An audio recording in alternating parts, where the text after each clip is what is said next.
melakukan amal, tapi kepayahan dan keletihan di dalam amal mereka tidak memasukkan mereka ke surga, tetapi justru menjerumuskan mereka ke dalam neraka yang menyala-nyala. Amilatun nasibah tasla naron hamiyah, tetapi mereka mendapatkan api neraka yang menyala-nyala. Ayat ini pernah membuat seorang Umar bin Khattab radhiyallahu anhu meneteskan air mata. Ayat ini pernah membuat seorang Umar bin Khattab radhiyallahu anhu meneteskan air mata. Ketika kejadiannya adalah pada satu waktu Umar bin Khattab berdiri di depan gereja. Tentunya Umar bin Khattab orang yang paling toleran, ya. Dan salah satu di antara makna toleran itu bukan mencampur adukan ibadah, tapi memberikan hak untuk beribadah kepada setiap agama dengan cara yang mereka lakukan dan tidak mengusik keyakinan mereka. Umar bin Khattab pada masa kekhilafahannya, maka beliau tidak pernah mengganggu dan mengusik agama-agama yang lain dalam setiap proses ibadah yang mereka lakukan. Maka Umar bin Khattab pernah berdiri di depan gereja, lalu mendapati orang lalu lalang masuk keluar gereja dengan berbagai macam aktivitas yang mereka lakukan. Ada yang kepayahan membersihkan, ada yang kepayahan membawa barang ini, ada yang keletihan membawa barang itu. Maka seketika Umar bin Khattab ketika melihat kejadian itu dan dia juga menjumpai ada pendeta, ada biarawan yang mereka juga sampai tidak menikah gitu ketika mereka menjalankan proses agama mereka, maka pada saat itu Umar bin Khattab itu menangis.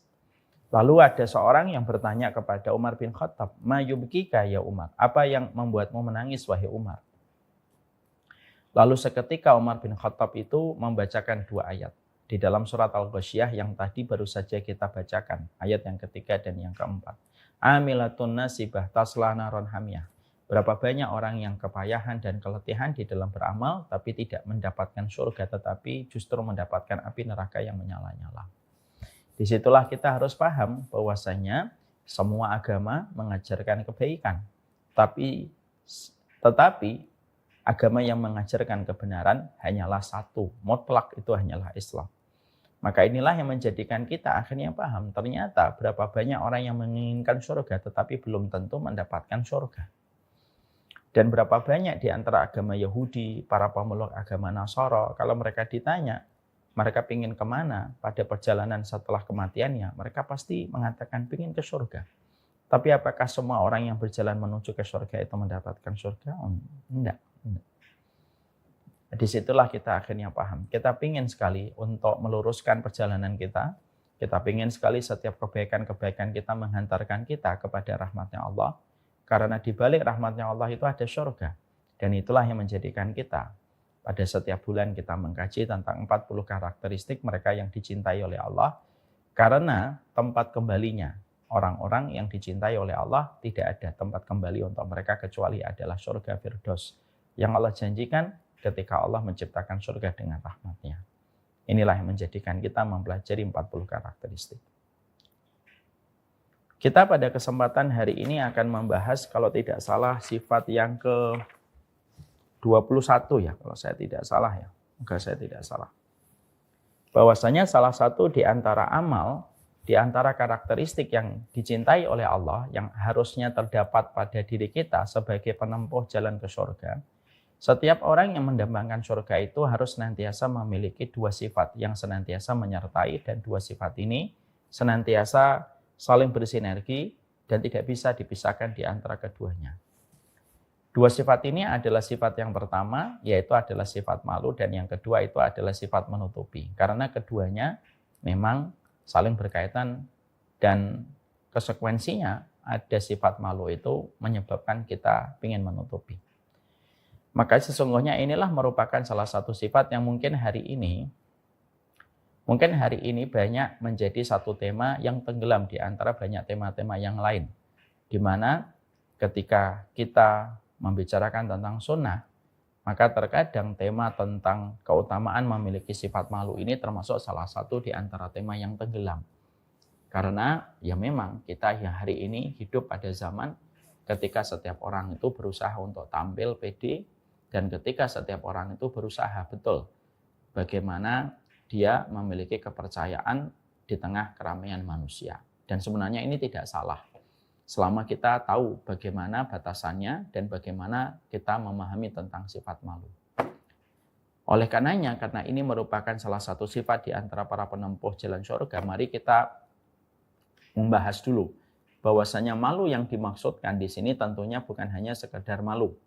Tetapi sesungguhnya Imam Nawawi itu mengatakan bahwasanya malu salah satu sifat yang dimiliki oleh para penghuni surga.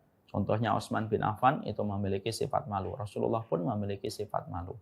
Bahkan sebelum Rasulullah dan sebelum Utsman bin Affan, maka sesungguhnya Allah pun memiliki sifat malu.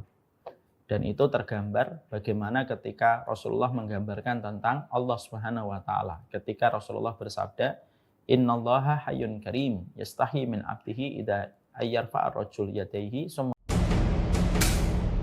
Malu yang disampaikan oleh Rasulullah, itulah yang disampaikan oleh para ulama. Makanya di situ kita harus memahami bahwasanya sifat malu itu merupakan sebuah kemuliaan. Orang yang memiliki sifat malu itulah yang akan menumbuhkan banyak kebaikan-kebaikan di dalam hidupnya. Orang yang memiliki sifat malu menjadikan dia tidak gampang untuk berkenalan dengan perempuan, tidak gampang berkenalan dengan laki-laki ketika dia memiliki sifat malu, sehingga akhirnya bisa terhindarkan dari zina. Ada orang yang terkadang begitu pede di atas mimbar, begitu pede di atas podium, begitu pede dia merepresentasikan materi-materi di kantornya. Tapi ternyata setelah dia selesai dengan presentasinya, dia ternyata orangnya sangat pemalu sekali. Sehingga ketika jumpa sama orang, dia dalam kondisi ketika ketemu lawan jenis, dia dalam kondisi malu. Tapi ketika dia presentasi, menyampaikan teorinya, menyampaikan narasinya, menyampaikan tentang konsepnya, idenya, dia luar biasa. Inilah salah satu contoh terbaik. Dia tahu kapan menempatkan rasa percayanya diri, dan dia tahu kapan mempergunakan sifat malunya. Dan itu merupakan bagian dari cuplikan sifatnya Nabi. Nabi itu kalau khutbah, Masya Allah, orator betul. Nabi itu kalau sudah tausiah, menggetarkan hati. Apalagi ketika suara Nabi yang begitu lembut itu mengetuk-ngetuk gendang-gendang hati dan jiwa para sahabat. Ya. Nabi itu kalau memimpin perang, sangat ditakuti. Dan tidak ada orang yang paling berani di dalam peperangan. Seluruh para sahabat mengatakan yang paling berani itu Rasulullah. Bahkan setingkat Khalid bin Walid pun sangat mengakui bagaimana strategi perangnya Rasulullah dan bagaimana keberanian Nabi ketika di dalam medan peperangan. Itu Nabi Muhammad. Tapi Nabi Muhammad tetap memiliki sifat malu yang luar biasa di sisi yang lainnya. Ya. Jadi disinilah kita memiliki meeting point bahwasanya sifat malu bukan sifat malu yang menjadikan dia tidak percaya diri. Percaya diri itu bukan berarti menghilangkan sifat malu, enggak. Sifat malu yang dikatakan adalah sifat malu yang menjadikan kita terhalang dari perbuatan dosa dan tidak mengambil haknya orang lain. Maka sesungguhnya keutamaan sifat malu itu disampaikan oleh para ulama, memberikan kepada kita banyak sekali keutamaan kalau kita memiliki sifat malu. Yang pertama, sifat malu itu merupakan sifatnya Allah. Sehingga ketika kita senantiasa memompa diri kita, menempa diri kita, mengasah diri kita untuk senantiasa memiliki sifat malu di dalam perjalanan hidup kita, maka kita telah memiliki adab sebagaimana sifatnya Allah. Dan ini merupakan kemuliaan dan menjadikan kita, kalau sudah sesuai dengan satu persatu sifat kita selaras dengan sifat-sifatnya Allah, menjadikan kita dikenal oleh Allah lebih kuat dan menjadikan kita lebih mudah untuk menjemput rahmatnya Allah. Contoh, Allah memiliki sifat Ghafur, maka kamu selalu meminta ampunan kepada Allah. Ketika Allah memiliki sifat Ar-Razzaq, maka kamu selalu yakin bahwasanya rezekimu sudah ditanggung oleh Allah, walaupun pengamat ekonomi sudah mengatakan bahwasanya kuartal yang kedua tahun 2025 agak sedikit mendung dan cenderung gelap ekonomi kita, tapi kita tetap yakin karena kita mengimani sifat Razzaqnya Allah. Itu namanya menyelaraskan kehidupan kita dengan sifat-sifatnya Allah. Kita mengetahui Allah memiliki sifat pemalu, Hayyun Karim, maka kita berusaha untuk memiliki sifat malu. Sehingga ketika kita datang kepada kita godaan, datang kepada kita tawaran-tawaran kemaksiatan, maka menjadikan kita menolak tawaran-tawaran itu yang menggiurkan ketika itu perkara yang haram, maka berkesesuaian dengan sifatnya Allah tadi. Sifat malunya kita sesuai dengan sifat yang Allah miliki dari sifat malu. Maka sesungguhnya itu yang akan menjadikan posisi kita kuat di sisi Allah. Dan tentunya mudah mendapatkan rahmat Allah. Dan malu itu memang efeknya bisa kemana-mana. Ada pejabat, maka ketika tawaran kepadanya dengan deal-deal dan kerjasama di bawah meja, lalu dia membayangkan, Masya Allah ya,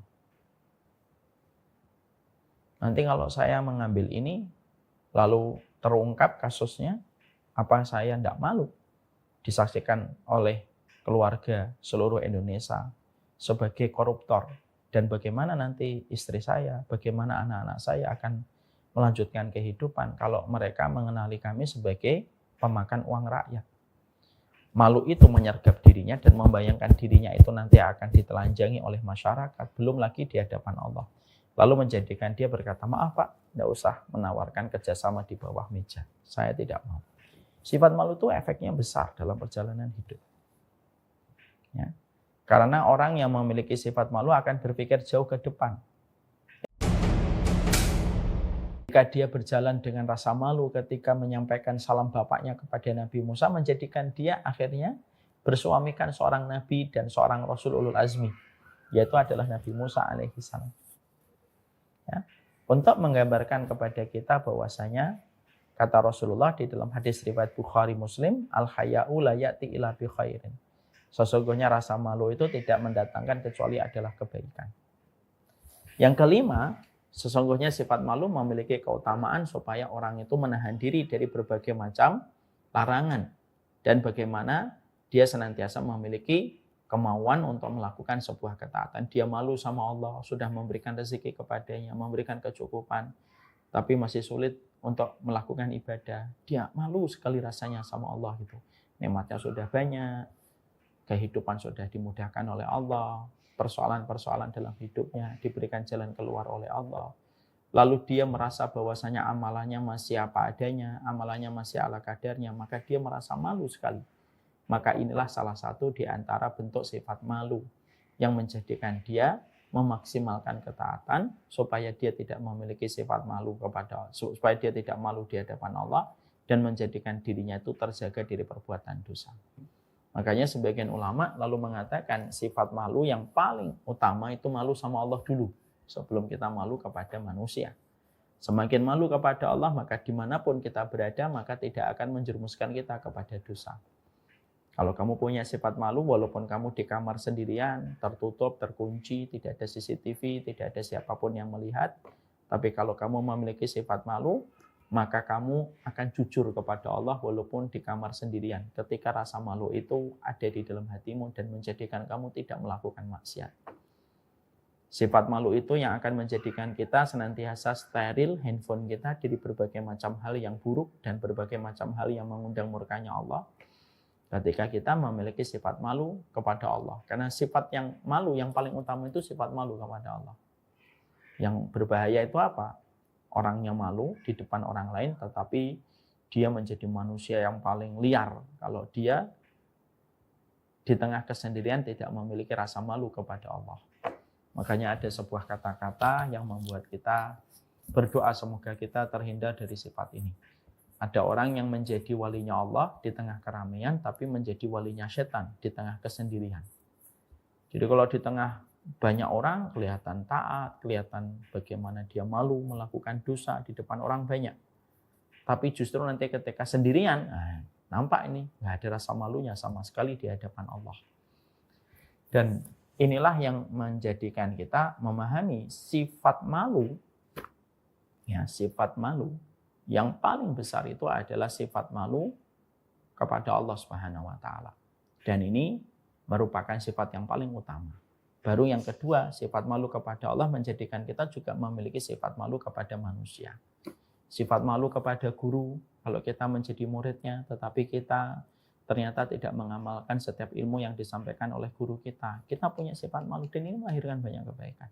Sifat malu seorang istri kepada suami ketika dia mendapatkan banyak kebaikan tetapi tidak maksimal di dalam memberikan ketaatan kepada sang suami. Sifat malunya suami kepada istri ketika dia merasa telah diberikan keturunan dari istrinya, tetapi dia tidak memberikan yang terbaik kepada istri dan keluarganya. Ini sifat-sifat malu kepada manusia, dan ini juga akan mendorong banyak kebaikan-kebaikan pada perjalanan kualitas kehidupan manusia itu sendiri. Maka sesungguhnya itulah sifat malu.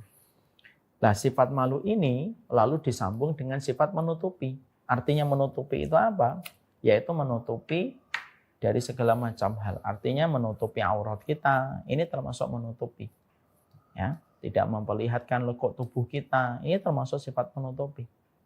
Karena sesungguhnya ketika kita memiliki sifat malu, maka pasti kita akan memiliki sifat menutupi. Menutupi itu artinya adalah kita menutupi perkara-perkara yang Allah perintahkan bagi kita untuk menutupinya.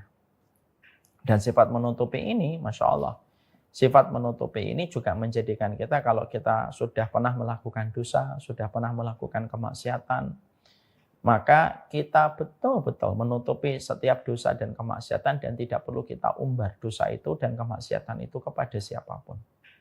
Makanya maaf, kalau ada seorang wanita, dia memiliki masa lalu yang kelam, lalu dia bertobat, lalu dia berhijrah, setelah itu dia menikah, maka tidak ada kewajiban wanita itu untuk menceritakan lembaran kelam dan lembaran hitamnya kepada sang suami. Dan sang suami tidak boleh tanya, kamu sebelum saya nikahin, apa saja yang sudah